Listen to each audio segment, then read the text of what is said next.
Okay. All right. We're going to start it right on time at 5:30. Hello. Welcome, everyone. Good evening. Glad to see you're here. It's Brain Awareness Week, and I have to do the Phil Donahue microphone thing for the recording of this. I promise not to make any statements and then point at you, Phil Donahue style. I promise not to do that. So let's talk about teen brains, their health, their development, and their vulnerability. And I did make a mistake right off the bat. There are two sponsors of this, not just the Oregon Cares Coalition, but Community Education and Recreation. Yay! Okay, that is a sponsor that should have been here as well. I do want to be sure to say that this topic falls within the very important and very heavy lifting that this coalition engages with every day. And I think it's really important that we all acknowledge the incredible, inspired, tireless leadership that we have from Cynthia DiCamilli and Amy Miller. I think these two people need to be recognized for everything they do, which is a lot. I'll hold the microphone out. So I thought that was worthy. All right, so we know we have some time constraints, but there's some important things. So 4 relevant statements to begin. Number 1, over 20 million Americans suffer from substance use disorders, what was originally we used to refer to as addiction, substance use disorders. 90% of Americans with the substance abuse began using these substances before the age of 18. Addiction is a disease for the vast majority of patients that begins in adolescence. Third statement, during the ages of 10 to 19, the brain is rapidly changing. And the last statement, adults play a critical role in the adolescent's decisions about substance use. So I think those 4 statements really help frame all of the information that we've been trying to gather and convey to the community. I'm left wondering, how do we understand and explain these statements, particularly to people who genuinely want to know and have conversations, whether they be the teens or the parents? How do we do that? Why should the teens listen and believe us? We have an interesting effect going there. I'm not sure what that means. No, computer's awake. Okay. Hopefully not under the influence of substances.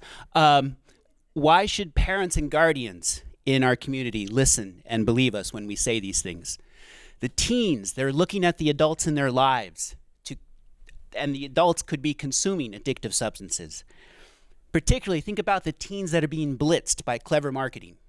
When I show this picture to high school students here in Oregon, in Stoughton, in Lodi, in Richland Center, it is really interesting to me the comments that we get from those sophomores, for instance, about this marketing and what the messages they are picking up from this clever advertising. Oftentimes, there is this notion that the teens are giving us that, this marketing would suggest that the consumption of Bud Light leads to a good time, and it's a part of what people do when they get together to have fun. So why is it okay for the adults to do that, but not the teen? When the teen asks you, and they do this a lot, did you, parent or guardian, did you consume an addictive substance as a teen? Oftentimes, the parent or the guardian is a bit flummoxed about how to handle that. What about the doubts in the mind of that parent or guardian when they authentically consider this challenge? Why should those parents, those guardians ever want to change the Wisconsin culture? Is it possible to reconcile these questions and viewpoints with an understanding of the current neuroscience? It is not my goal in the next 30 minutes to make you neuroscientists, but let's have some reasonable information about these good questions. Come on, there we go. Let's add the basic problem of time. Parents, guardians, teams, they do not have the time nor the desire to read the complete scholarly research reports that present the information.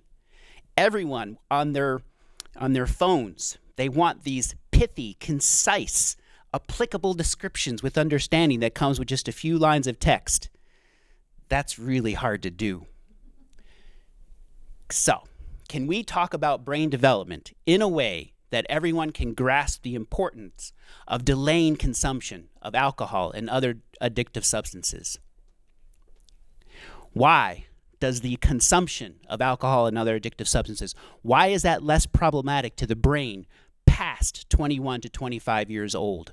How do we talk with the teens about this? Why do we talk about with the teens? What do we need to know? What do they need to know? And how do we address that most common problem of a blank screen? I honestly don't know why it's doing that. It's some kind of weird connection. Anyway, so brief introduction, some factual information up front. We think about the brain as it's developing, particularly in the teens. We are preparing the foundation for mental, physical, and social health for the rest of their adult lives. This period of transition from 10 to 20 years old, this is periods of vulnerability, and I'm going to show you a little bit about that vulnerability now.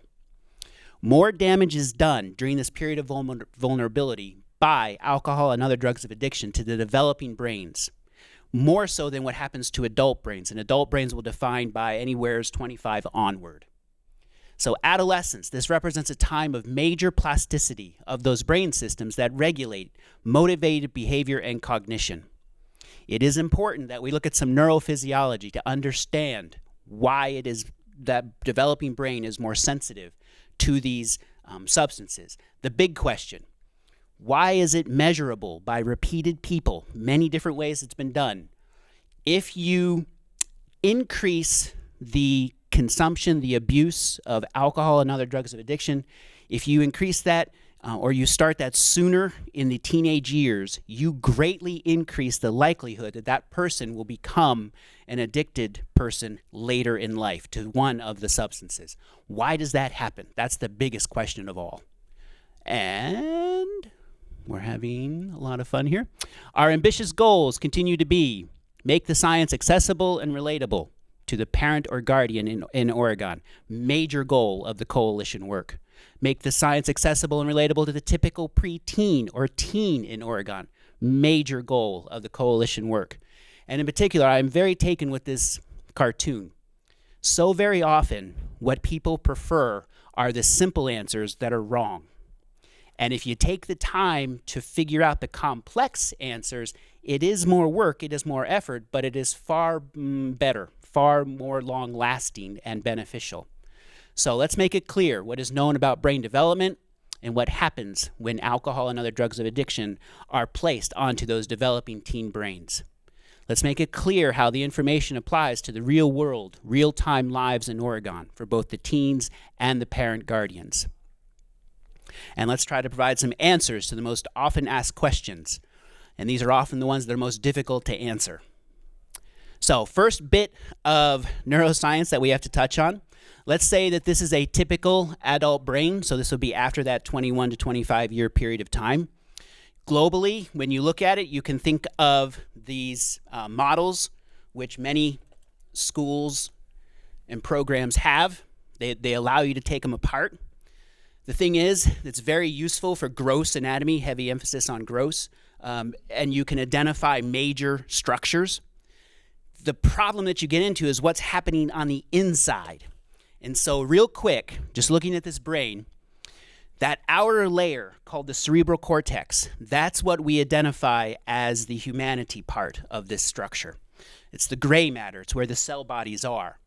This is where so much of our human species, our human characteristics reside. There's multiple lobes to the cerebral cortex. The frontal lobe is this part up here, right under this hard skull. It's okay, I played soccer. That's where we have executive decisions, where we have the perceptions, when sensation becomes perception, if you will.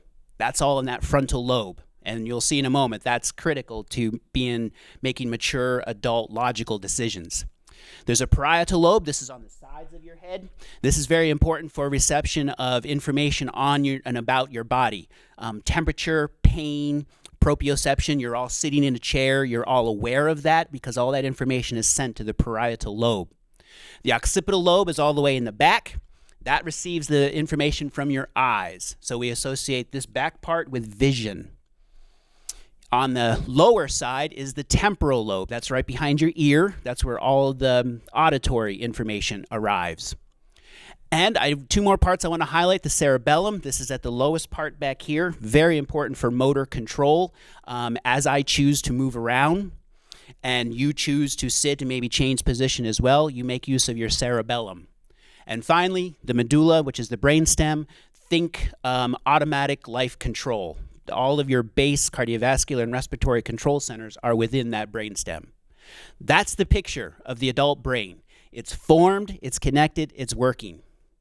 And what I need to say is that it's not like these lobes operate in isolation of each other, but rather they are connected. And I'm going to show you the connections in a moment. The connections are what allow us to process information and make decisions. So, an example of that. All of you, there's actually a fair number of people here. So as one, if I say to you 2 + 2 equals, you all say loudly. 4. Thank you. I would like you to pause for a moment and understand what just happened. I created sound waves, air pressure waves, that traveled through this room. They came to your ear. Tiny bones in your ear vibrated. Those tiny bones generated signals that then traveled to the temporal lobe. The temporal lobe received that information, that sensation, and then sent a signal via connections to your frontal cortex and told the frontal cortex there were some vibrations. And this is what that signal was. And the frontal cortex recognizes there's going to be a need for a memory. The frontal cortex then sent a signal to the hypothalamus, where you have memory, and informed the hypothalamus that we need some information. Some sound waves have arrived. We think that there's this quantity of 2 plus a quantity of 2. What do you have in the data files for that? Hypothalamus realizes, not hypothalamus, hippocampus, my apologies. The hippocampus realizes, oh, that's a new mathematical construct, 4. So that signal is sent back to the frontal cortex. The frontal cortex decides, I'm motivated, I'm engaged. Yes, I'm going to answer this question, and I'm going to say 4. So you all took a breath in, and you passed that air over your larynx. Your larynx cords vibrated, and you said 4. Folks, that's not even half of the physiology that just happened. That's amazing, is it not? And that's all because of the connections that exist. And what I want to highlight for you, just in general, you have what's called the limbic system, which is multiple parts of your lower brain. That's where the hippocampus is with the memories. Here is the frontal cortex in the front part, and it's all about the connections between these brain parts that allowed you to listen, to process, decide, and respond. That's amazing. That's because of connections. These connections are between neurons, cells, and in this artistic rendering, one neuron in your brain, one neuron, the frontal cortex, for example, one neuron. In this artistic rendering, it has connections to 4 other neurons. In reality, it probably, if we looked at an actual neuron, it might have thousands of connections, but that gets to be too messy to draw. 4 is better. What's really, really important we recognize is that these neurons are not physically coupled. It is an absolutely arresting, astounding fact. The neurons in your brain that are communicating with each other are not touching each other. They are separated by a gap, and that gap is called a synapse. And what happens is chemicals, neurotransmitters, you have heard of these in advertisements. How many of you heard of serotonin reuptake inhibitors? Serotonin is a neurotransmitter. It goes between the cells. It passes between neurons. It's a connector. It's the chemical that's the connector. So, how it really looks is this. I'm very excited to have access to this picture. This is how it really looks up in your brain. Yeah, come on. There we are. Look at this. It is absolutely astounding, the science and what they can do in the lab and what they can image. Folks, what you're looking at, this is one neuron in purple. This is one neuron in the frontal cortex. Have a look at this thing. It is embedded with thousands and thousands of other cells. And I put a yellow box up here. At the top, take a look. If you could count how many synapses in that box between the purple neuron, one neuron, and all the other neurons downstream, it's going to take you some time. You're going to have to count, and it's a lot. It's more than 10. That's amazing, not only that exists, but we can see it. Furthermore, not appreciated because of the way this was prepared, this neuron right here is receiving of its own thousands of inputs, thousands of connections. And let me just jump ahead to save time. When these connections are being formed, when all of these purple endings are making a synapse with the remaining other neurons, or down here, these neurons are making synapse on this neuron, that is an incredibly important process. And if alcohol and other drugs of addiction are in that synapse at the time, those synapses cannot form properly. That's the message. That's where we run into trouble with the teen brain and its development. Because as they go through the teen years, let's say this purple neuron is absolutely essential for the survival of this teen. What's going to happen is some of these endings are going to become more strongly connected to whatever they are synapsing on off screen. It's going to get stronger because it's so vital that those two things are connected. It's equally true that some of these connections are going to disappear. Particularly if this is not so important for survival, some of those synapses will be absorbed by the body, and that's called pruning. And so during the teenage years, you are altering the number of synapses, the number of connections between this one purple neuron and thousands of other neurons. And then you multiply this times 1,000 every day. And the big trouble is this: you're not aware of it. You don't feel it. You can't see it. You can't hear it. You can't smell it. You can't taste it. You cannot sense it. And one of the things that's very true about teens, if they are not able to sense it, it's irrelevant to them. That is a fair comment about the average teen. If they can't sense it, it doesn't exist. So they are not even aware that this is happening. All right. So I've tried to make the point. The teen brain is pruning, changing connections at an incredible rate. It's becoming more efficient. Again, this is happening daily, weekly, monthly, yearly. It is a powerful process.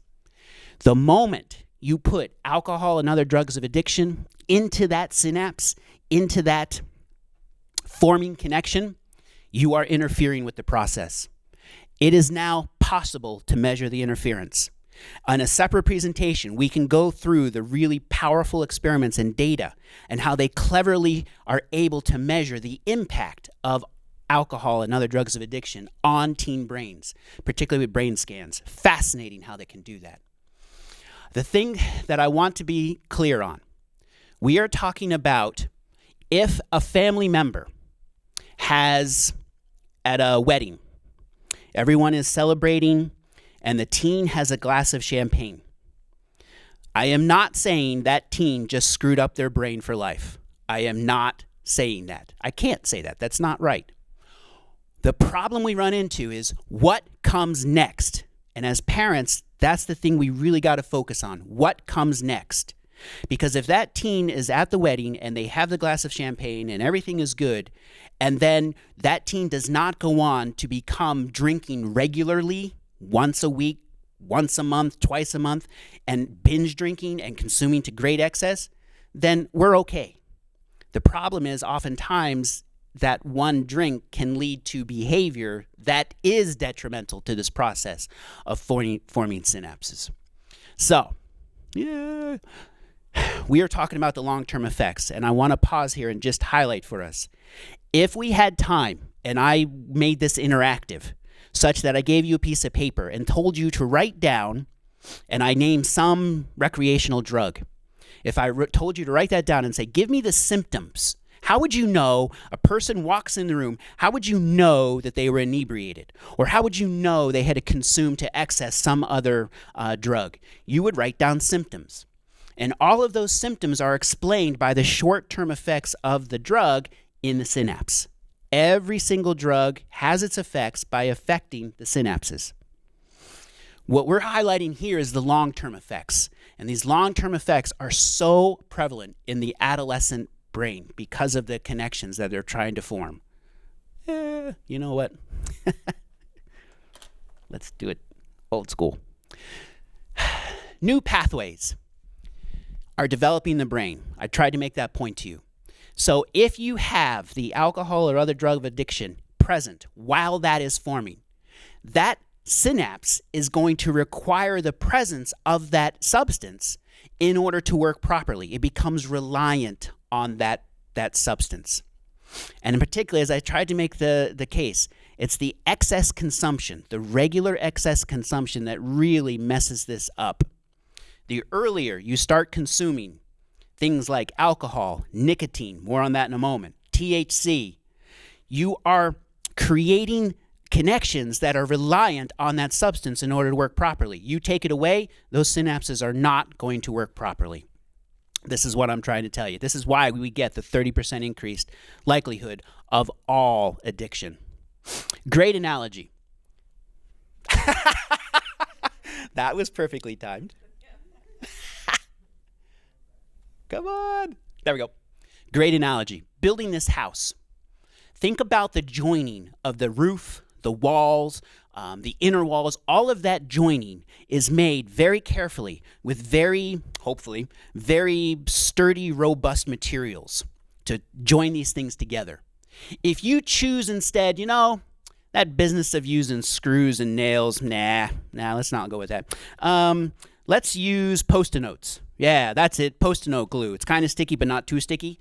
That is a terrible way to build this structure. And it is such a great analogy. If any of you are ever struggling to have an analogy of what we're trying to describe here, this is it. You are building a structure that's supposed to be very sturdy, and you are not joining it together well if the addictive substances are present while you're trying to put these walls and this roof together. Now, another analogy that Cynthia very much likes, and I like for the following reason, think about you pour the pad of cement, and people, organisms of various kinds walk across it. That becomes indelible now. That is imprinted into that cement. That's very similar to what we're describing here. The addictive substance in the presence of the synapse while it's forming or strengthening or weakening, whatever it's doing, that becomes indelible in the way that so does the cement. Now, the thing that I really, really like about this analogy is that oftentimes people will ask, is it reversible? If you have a teen that is binge drinking or is traveling down the addicted path, if we interrupt that process, have they irrevocably changed their brain? And to be honest, the answer is maybe. You don't know. Because if some of the alterations, say on this concrete pad, these imprints have looked like a bird, these are not very deep. They're not very permanent, if you will, because just simple wear and tear, they can be worn off. They can smooth down. So maybe that represents alterations that are reversible. But now this footprint, I imagine this is pretty deep. That is probably not going to be easily reversible. So some are, some are not. You don't know. You need to interrupt the process, yes, but in the end, whether or not it's irrevocable, that we can't say a priori. So specifically, doing good on time, I wanted to give you information. I'm going to break this down into 3 groupings. And by the way, I feel also very much compelled to acknowledge Nina Wood. Please stand up. I'm sorry to embarrass you. She is a still an undergrad, soon to graduate from UW-Madison. She is so much responsible for a lot of information that we've been posing to her. We send her off, go into the research and go find the answer to this question. And she has been remarkably good at coming back with answers. So much of what we're showing is due to Nina. Yay! All right. Wow, I wasn't even near it. Come on. There we are. All right. So, a typical brain, 8 to 10 years old. What can we say about it? It's at full size. Did you know this? That your brain, about 8 years old, your brain is as big as it's going to get. And that's because your skull, this hard case, that's as big as it's going to get. So it's not going to get any bigger. But through the remaining years of life, what can change is the processing power. And that's through the synaptic pruning and strengthening that I was describing earlier. Their limbic system, this is developing. The limbic system is where emotions are. Yes, we do need emotions as humans. Many teens ask me this question of why do we have emotions? I don't like this sadness business. I just want to be happy. Turns out it's really important that we have emotions because we need to figure out what makes us happy. That promotes survival. We need to know what makes us sad. That does not promote survival. And young children, young kids, through their teen years need to figure that out. That's part of the limbic system being developed. They are getting their survival skills. Parents, biologically, your children are supposed to leave you. I know that's not the greatest message, but they are supposed to leave you eventually. Now, what goes wrong? 8 to 10 years, it happens. And oftentimes it happens through nicotine. So highlighting nicotine, what is that going to do to the 8 to 10-year-old brain? It turns out that this is really early initiation. We are really in danger of having long-term adverse effects here. These adverse effects include increased impulsivity and inattention. So nicotine exposure at this very young age, and it happens, especially with the vaping products, this is really going to impact the impulsivity and the inattention. And oftentimes it's through vaping. This induces withdrawal symptoms and deficits in social cognition. These are things that go wrong. You can get poor working memory in the coming years, poor working memory, poor higher order thinking. I had you tell me that 2 plus 2 is 4, and I walked you through a couple just simple steps. Some of those steps could still happen, but they're going to happen more slowly and maybe not to completion. These are all things that go wrong with exposure to nicotine at this young age. Let's go to the 12 to 19, the teen years that we're really focusing on today. What's the brain status? Their reward emotion centers, they are developing even faster. They are connecting even more through the synaptic pruning. The prefrontal cortex, this thing that allows us to make executive decisions, that's coming up more slowly. That's not keeping pace with the reward emotion centers. This explains why the teens make such impulsive, I saw it blink, make impulsive choices. They are reward impact driven. I'm wondering what my computer is driven by. Emotional development. This is why teens are so moody and volatile. Again, not the best message, but the truth. There's a reason why teens are moody and volatile. They're supposed to be. They need to test things out. And sometimes we have to allow them, we have to be patient, and we have to allow that to happen. Prefrontal cortex is starting to develop. And we see this, you hopefully see this as well if you have teens around you. They can begin to utilize abstract thinking. They can grasp the concept of delayed gratification. They can be goal-oriented. It's not totally there yet, but it's coming in that and when we do see it, we celebrate it. What goes wrong? Let's highlight nicotine first. What goes wrong? 12 to 19 years old. You get the emotional takeover by the nicotine. They are especially sensitive to withdrawal symptoms. And you can imagine if a person is especially sensitive to withdrawal, the moment they start to feel withdrawal, they're consuming again. They are especially sensitive to it. This comes up so often. You see people who, as teens, were vaping, and it's just vaping. It's not a big deal. At least it's not cigarette smoke, right?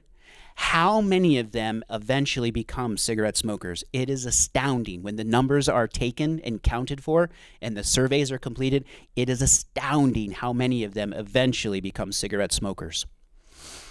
This nicotine, this can oftentimes synergize with other drugs in terms of the rewarding effect. THC is a great example of that. And one of the big problems right now is the availability of vaping products that not only have nicotine, but also THC as well. THC is the active ingredient in cannabis. These things synergize. And last point here for nicotine. It is absolutely true that oftentimes teens will tell you that they are consuming addictive substances because they need them to feel better. They are self-medicating. That is true, and that does happen. But what's becoming clear now is it's bidirectional. It's just not that the teen needs the nicotine for self-medication. It can actually be the teen is fine, but the vaping, the nicotine, the THC causes them to feel depressed if they don't get it. So it's bidirectional. It's not one way only. And that's an important message for everyone. It's not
teens.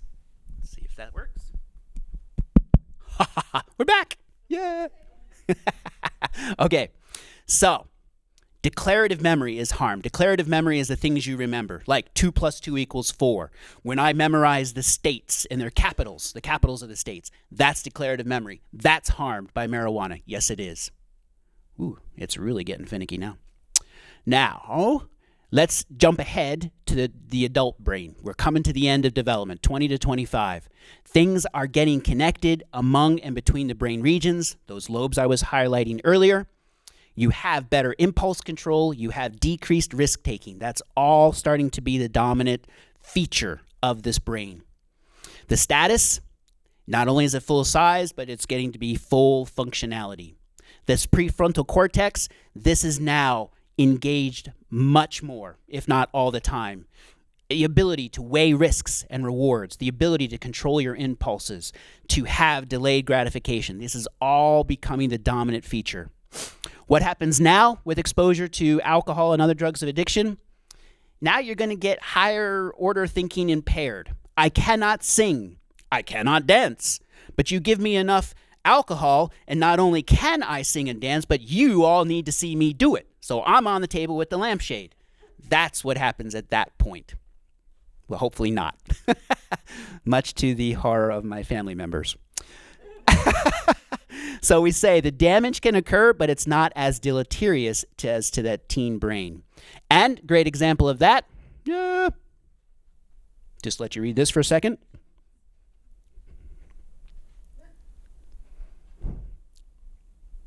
Great example, eh? Poor decisions. All right, now, let's just pause for a moment. We got, according to the schedule, I got 2 minutes.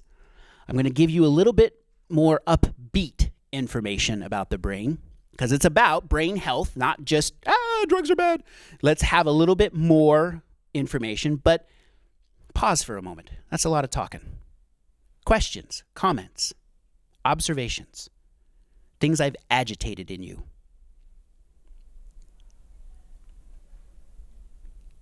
I didn't agitate you at all? Mary, you're easily agitated.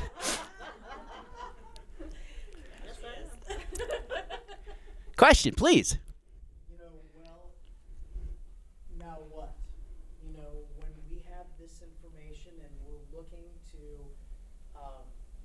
get it to students in a preventative fashion, as well as to fashion some of our efforts around cessation, I think one of the challenges that we need to address as a school system are identifying the space and the resources that align well with this information to keep kids off this track and then to help steer kids back before they get caught into cycles of addiction. Where have you seen this take root in a really strong and effective fashion? I would say a lot. That's a lot to unpack. Great point. And we're in Wisconsin, which you identified as I think the worst of the worst in terms of a culture where this lifestyle is embraced. absolutely. The number of people that celebrate on campus, the fact that we're number 49 or number 50 for alcohol consumption. Yay! No, that's the wrong end. It's not where we want to be. I want to be sure, things like that, I want to be sure to remember to say, I'm going to have it on a slide, but also around the walls what's this called? QR code. I don't have a phone, so this technology stuff baffles me. But that would be a great thing to put with, apparently if you zip, zap, zoop the code, something happens. But in any case, it's a survey. It's a survey. Okay. Just specifically, one of the longer standing coalitions and that I've been associated with, and I think has a really powerful program, is in Richland Center. I think they've been around a long time. They have a really well entrenched program of using resources and getting it out to their students.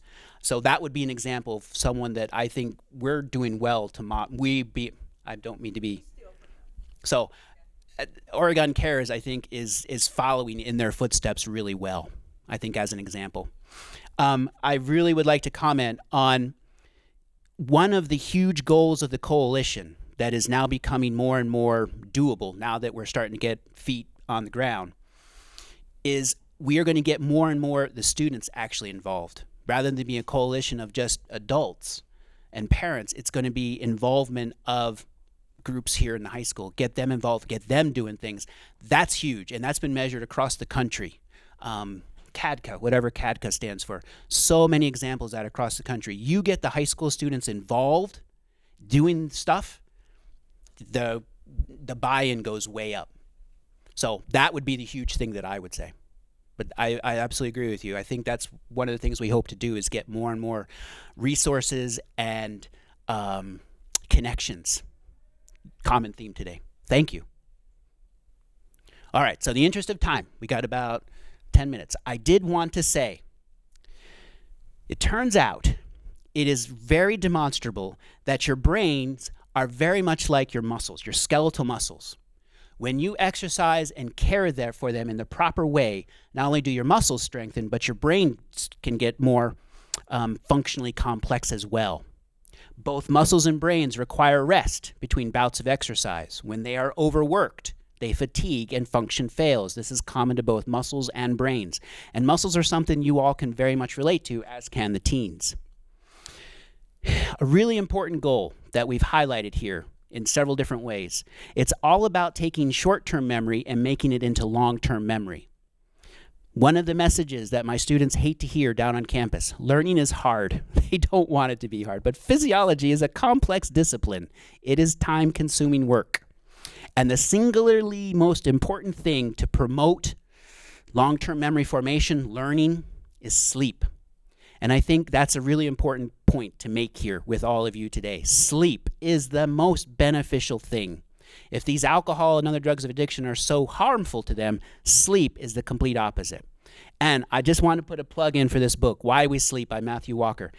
Of all the complex textbooks and tomes that I've paged through over the many decades of life, this one is so very tractable.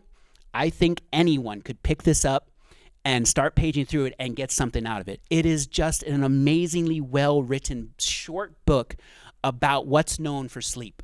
Why is it 8 hours? What occurs during the 8 hours? The non-REM versus the REM sleep. This is just, I can't highlight this book enough for any of you that want to know or want to talk to anybody about sleep. You need to take a look at this book. Regular exercise also has great positive effects, not only on skeletal muscles, but as it turns out, regular exercise allows you to sleep better. So regular exercise improves sleep, therefore it both directly and indirectly and positively impacts memory formation. If all of this is the good stuff, let me tell you, ethanol, alcohol is the worst when we look at the experiments using neurons. So, again, not the goal here to make you into neuroscientists, but if ever anyone would like to have a conversation about exactly what is it in that synapse that's being harmed, here is a synapse of two neurons. And this diagram, stepwise, LTP, long-term potentiation. It is the molecular model of memory. It is what my students just took a test on 2 weeks ago. And it is absolutely astounding. We as human beings figured this out. We made these measurements. We figured this out. We can understand memory at the molecular level. Incredible. And ethanol blocks this. Yes, even 1 or 2 glasses of beer or wine impairs long-term potentiation. You can measure it in the lab. And the way it shows up for a lot of teens goes like this. They're trying to learn something, so they're studying. If they go to sleep, if they sleep on it, they consolidate, they make memories. LTP, long-term potentiation, occurs. Thank you. Come on. Thank you. Yes. No. That's so astounding to me. I'm going to wing it here in a moment because I don't want to run out of time. Here's the deal. If you are trying to learn something and you have that glass, a couple of glasses of wine, if alcohol follows your bout of studying, teens, then LTP does not happen. You have wasted every bit of your time. How many undergraduates at campuses across this country, how many of them will study? They'll go to the library. They'll be there working on their homework. They're writing their papers. They're reading. They're preparing. They do this for 4-6 hours. And then they say, hey, I'm 21. It's, oh, excellent. That has been going in and out repeatedly. They say, I'm 21, I've done what I'm supposed to do, I'm going to the bar. They have just wiped out every bit of their effort. They are going to have to relearn, restudy everything because they are not going to form LTP, long-term potentiation. And many of you are aware of this, but you didn't realize it in the context that I'm sharing with you. How many of you have witnessed people that drink alcohol to excess and the next morning they don't remember what happened? They don't remember what they did. They have blackouts. This happens because they drank so much, they even impaired short-term memory. Not just long-term memory, but short-term memory as well. Both of them get impaired if you drink enough, and that's why you get the blackouts. So that's a really important message to share. And go. Oh. Hi, Ben. All right, so how do I, so it's here but not there. I don't,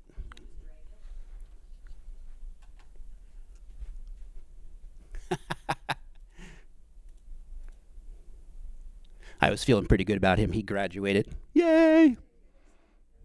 Oh, he is so happy. God, he loves playing. Anyway. Next thing, in hopes of time, the other thing that I wanted to bring up, especially using this analogy of brains and muscles, I want you to be aware that training your muscles is very much like training your brain. Think about the following scenario. I tell each of you, you have got to run a 90-mile race. No, let's make it shorter. You got to run. You got to run a race. And in order to do that, over the next 2 months, what I want you to do is I want you every day to run a little bit. And then once in a while, maybe once a week, oh, thank you. So they need nutrition, hydration. Nice. Here it is. Okay, to run this race, well, how could you train for it? Plan A, you run every day, you run a little bit, and periodically you spike and you do a little bit more intensive running. And then before the race day, you take a little time off, you have a rest. That's plan A for how to run this race that you need to run in order to get a good grade in my course, for example. Now, plan B, you could procrastinate, and then you feel really guilty about procrastinating, so you run, you do some training, and then okay, I don't have to feel guilty anymore. I did some training, so you procrastinate again, and now the day 28 is looming when the race is going to happen, so you start to get a little more regular, but because you were regular now, you don't feel guilty about it, so again, you procrastinate, etc.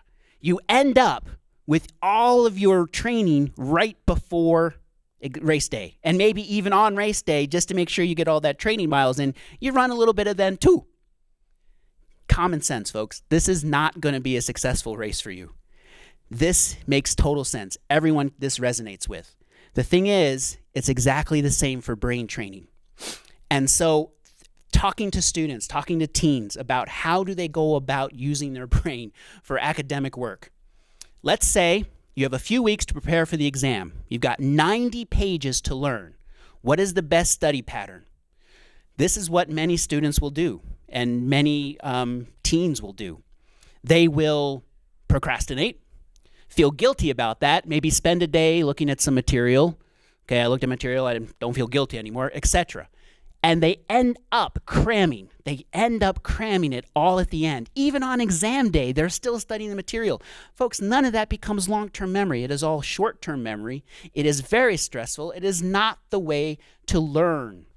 Brains are much like skeletal muscles. This is how to train your brain. In the same way that you train your skeletal muscles. You study every day a little bit. Maybe you take a day off and then you test yourself. So you make it a little bit harder. You give yourself some test questions and you do this regularly. And the day before that test, maybe you take the day off, or maybe you just kind of lightly review, but you're getting enough sleep, especially getting enough sleep. So when exam day comes, you are best prepared. This is our mantra: consistent, persistent effort throughout the day, for every day, many days. That is a great mantra, not just for skeletal muscles and training, but also for how your brain best can be utilized. And folks, I would say even more than our teens and our high school students, I think we should be thinking about adopting this kind of philosophy as well, for us as well. We are very good at not getting enough sleep. We are very good at, I'll worry about that later. We are very good about prioritizing. And prioritizing oftentimes is another word for procrastinating, because things are building up. I wish there was a way to not have that happen.